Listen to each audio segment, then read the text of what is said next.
Hey, my beautiful family and friends. Look at what's going on. We are on the road. On the road again. On the road again. I got G-Day with me today. My partner, my ace boom coons. So we're on our way to Wisconsin. Because my daughter is performing. Balin, that's my daughter. She's gonna hit the stage with 2 other band members. It's a concert out in nature, like a very naturey place. She asked us to come, and so we decided to take this road trip, a 2-hour drive, and it's gonna be a pretty nice evening, a 5-hour concert with all types of different artists, and she's going kind of earlier in the set, and so we're making sure that we get there in time to see her, and we said that we would get some footage of her, and so we're really excited. Isn't that right? Yeah, I can't wait. I think that she's very talented and gifted at that. She's good. She got skills, you know. Yeah, I think she made a hit, y'all, and so we're gonna see it today, hopefully, and I'll get a chance to give you an exclusive look at it. All right, so here we go. Just outside of Bloomington at this point, so we still got an hour and 44 minutes to go, but we're getting there. So what do you want to talk about? We got an hour and a half at this point. Yeah, it's a nice little cruise. I'm having a very comfortable ride. I want to talk about in couples relationships and partnerships, just showing like gratitude for each other, words of positive affirmations about each other, and how we had challenges with that because we grew up where we weren't getting that. We weren't getting that. Right. That's great job. You're doing good. Like, we appreciate what you've been doing. Yeah. Sometimes when it's been a very like critical and overbearing type of partner or parent there, you can be like, do I do anything right? Am I a bad person? And it can really affect your confidence. And so we look for that at home first. And then when we go to school, part of the reason why we get good grades is so that we can hear that praise and, know that we're smart or on the right path.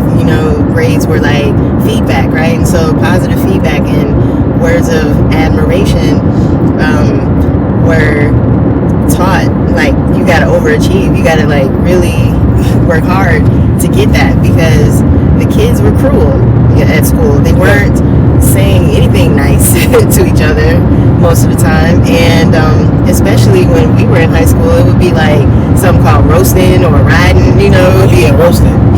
We were riding each other during lunchtime, like as a funny thing, but on the bus, it could bring people to tears or make people fight, and talking those your mama jokes and stuff. So right.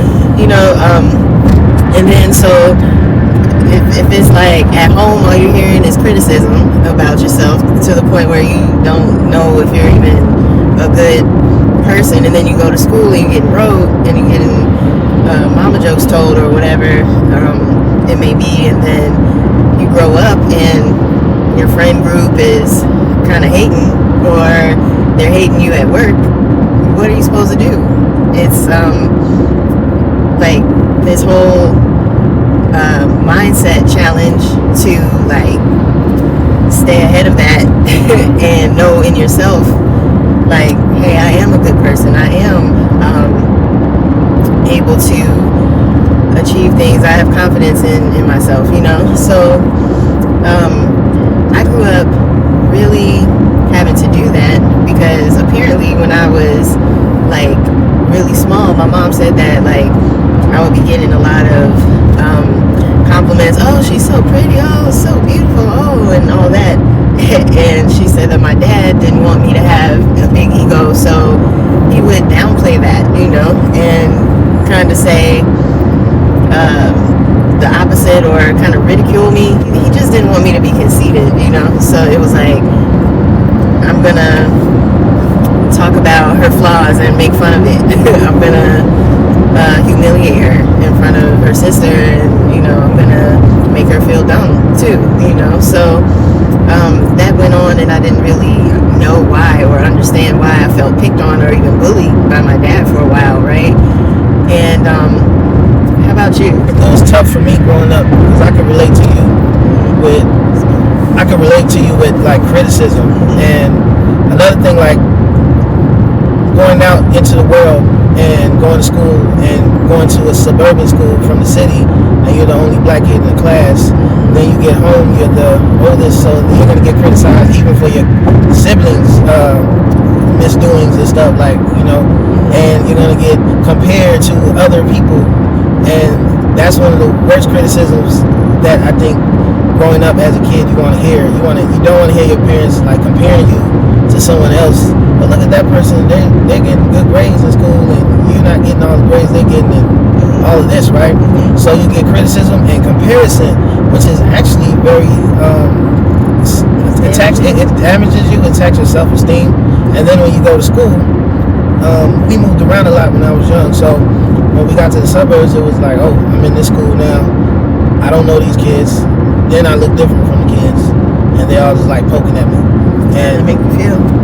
Well, it makes you feel like something's wrong with you. That's the thing that I wish I had encouragement younger to have somebody say, there's nothing wrong with you, you're fine.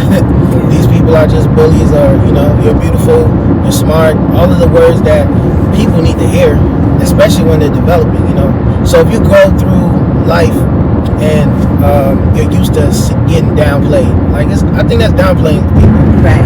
When you see talented people or you see gifted people and you're trying to pretend like that's not there, that's doing an injustice to yourself too, because those people can turn out to be the best blessing you ever had, you know, just because you encouraged them, just because you gave them that opportunity. Because there's examples everywhere of people that are great, and they say, this person, when I was a kid, they gave me this encouragement, and now I'm able to do all of these things because they just said that. So that's true. And it's hard in a relationship sometimes when you didn't grow up having that, because it's not that natural. It's not a thing that you do like pouring it on thick, you know. You might sparingly do it, and then the rest is just like being under a critical magnifying glass, because that's how we actually were raised or shown love, like criticizing one another. And not to mention, we both have Virgo in our charts. And then you criticizing yourself too, because that's also because you're a mirror. Yeah, you're gonna criticize yourself. It's a projection, you guys. And so there was this one time when I had criticized G-Day to the point where he was feeling pretty bad about himself, and he said, do I do anything good? What do you like about me? What's good about me? And in that moment, it just like shifted the energy so strongly. I had to like sit there and think about it for a little while, and I was like, okay, I think that you're a hard worker and a provider. You're funny. You are. But as I was like making this list, it felt like I wanted to vomit. Like I don't know why it was like so hard to just do that. It really woke me up, and I was like, wow, this is a big problem, because what it is at the end of the day is apathy, you know. And I don't want to be that kind of a partner who is apathetic and can't empathize with how that feels to be scrutinized that harshly under that microscope, and then to the point where, you know, he couldn't even remember, or he needed to be reminded about his good qualities, you know. And so when we went through this Lionsgate Portal, I was like, let's try something new where it's words of admiration, because I believe that might be a hidden love language that we've been missing out on out of the 5 love languages, you know, that was one that we weren't really using a lot, you know, but that's a key one based on how Gita and I were raised, you know. So and it feels good. It feels good. Yeah. If you, I don't know anyone who, if you give them praise and admiration and like encouragement, doesn't like it. Right. So doing that always helps improve the energy in the room, you know, the relationship. It helps, you know, make you feel, each other feel good. And that's really what it's about. It's like, what can I do to make you feel good and not make you feel bad? And like, why was it so easy for me to be able to do that for my daughter, but then it's hard for me to do it for my man, right? That is one of the. That's a deep question. Yes, I had to dive deep to find answers about that, and it's model behavior, you know, or it's also, you know, when you're becoming a parent and you're like, I'm not gonna do this to my kid, or I'm gonna do that different, and you know, so I always encourage my daughter so much and just like tell her that she's great all the time and smart and beautiful and all these things, and I'm supporting her. But G-Day boy, like, hey G-Day, listen, why'd you go left instead of going right? Why'd you jump up instead of jumping down? You know, so it made me sad hearing too that like you weren't supported at football or the things that you were doing.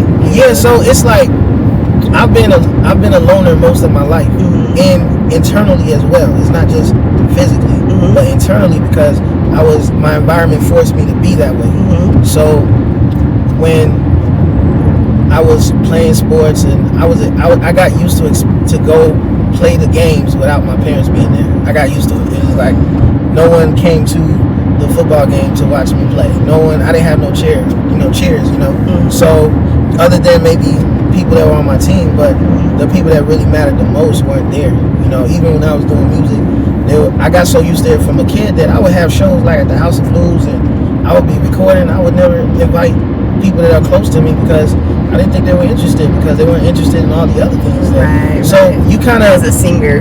Yeah, as a singer, right. So you know, so when you're used to that, you're missing out on sharing that with those people. They're missing out on it. So it just becomes something that's, I mean, to me, for lack of a better word, it's just sad that because you don't get that time back. That's true. You don't get those memories that could have been, you know. Yeah. And so now that the Lionsgate Portal has passed, which was on August 8th, the 8/8 Lionsgate Portal, one of the major shifts that happened was our awareness of this problem, this issue in our dynamic, and just saying, why don't we practice only saying what we want, only speaking about the positive things that we want to happen or that we need, but not basically complaining. Definitely we should stop complaining about one another, because that's the fastest way to make us feel bad about ourselves. And you know, just being aware of that critical tongue that comes in every now and then, and it's only a projection of ourselves anyway. Right. And so rather than going that route, figuring out if there's a positive way to voice what we want, when, you know, like, what are we really saying in that critique? Like, what are we really looking for? And then speaking positively about that. And it's just a couple days in, but we're fresh with this new energy, and we feel like, you know, this is going to be something that will help.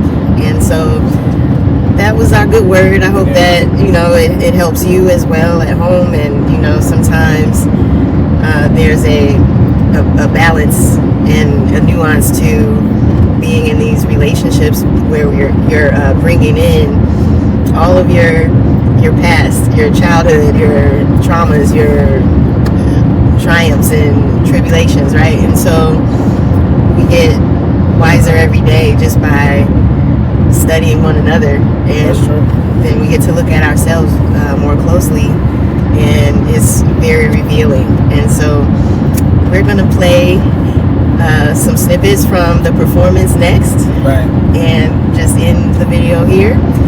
But thank you for watching, and thank you for joining me this time. You're welcome. I think it's a good switch up to get a man's perspective. Yeah. And get you to share a little bit as well. Yeah, I hope I was able to share some insights. Yeah, I think you did. All right, family. Peace. Love you guys.